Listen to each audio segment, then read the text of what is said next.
Wu Duowei, ama ng magandang babae sa mundok. Ang pamantayan ng magandang babae na itinakda ni Wu Duowei, mayroong 33 mga kondisyon sa pamantayan ng magandang babae. Ang isang babae na nakakatugon sa lahat ng mga kondisyon ay isang magandang babae. Isa, ang taas ay sa pagitan ng 1.64 metro at 1.70 metro. 2. Ang timbang ay sa pagitan ng 50 kilo at 60 kilo. 3. Ang laki ng susuk ay sa pagitan ng C at Y. 4. Ang anggulo sa pagitan ng tainga at mukha ay sa pagitan ng 170 degree at 175 degree. 5. Ang anggulo sa pagitan ng dalawang panig ng baba ay sa pagitan ng 100 degree at 115 degree. 6. Sa mukha, ang laki ng nunal ay sa pagitan ng 0 mm at 0.5 mm. 7. Ang lapad ng mata ay sa pagitan ng 1 cm at 1.1 cm. 8. Walang malukong linya sa itaas 3 mm sa itaas na dulo ng mata. 9. Ang distansya mula sa itaas na dulo ng mata sa kilay ay sa pagitan ng 1 mm at 2 mm mas malaki kaysa sa lapad ng mata. 10. Ang kilay ikiling paitaas sa pagitan ng 5 degree at 10 degree. 11. Ang distansya sa pagitan ng dalawang mata ay sa pagitan ng 3 mm at 6 mm mas malaki kaysa sa haba ng isang mata. 12. Ang lapad ng ilong ay sa pagitan ng 3 mm at 6 mm mas malaki kaysa sa haba ng isang mata. 13. Ang lapad ng bibig ay sa pagitan ng 0 mm at 5 mm mas maliit kaysa sa distansya sa pagitan ng dalawang irises.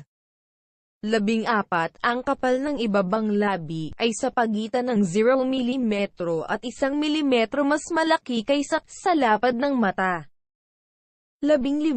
Ang itaas na labi ay sa pagitan ng 1 mm at 3 mm mas payak kaysa sa ibabang labi.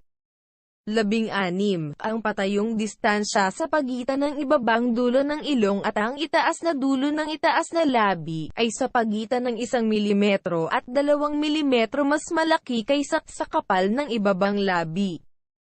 17. Ang distansya mula sa ibabang dulo ng ibabang labi sa ibabang dulo ng baba ay sa pagitan ng 2 mm at 5 mm mas maliit kaysa sa distansya mula sa ibabang dulo ng ibabang labi sa ibabang dulo ng ilong. 18. Ang patayong distansya sa pagitan ng ibabang dulo ng mata at ang ibabang dulo ng ilong ay sa pagitan ng 0 mm at 5 mm mas maliit kaysa sa patayong distansya sa pagitan ng itaas na dulo ng itaas na labi at ang ibabang dulo ng baba. 19. Ang patayong distansya sa pagitan ng itaas na dulo ng buhok linya at ang itaas na dulo ng kilay ay sa pagitan ng 0 mm at 5 mm mas maliit kaysa sa patayong distansya sa pagitan ng itaas na dulo ng mata at ang ibabang dulo ng ilong. 20. Ang noo kiling paurong sa pagitan ng 15 degree at 20 degree. 21. Ang mata ay sa pagitan ng 6 na mm at 1.2 cm sa likod ng noo. 22. Ang interseksyon ng paalang na linya sa itaas na dulo ng mata at ilong ay sa pagitan ng 0 mm at 2 mm sa likod ng noo.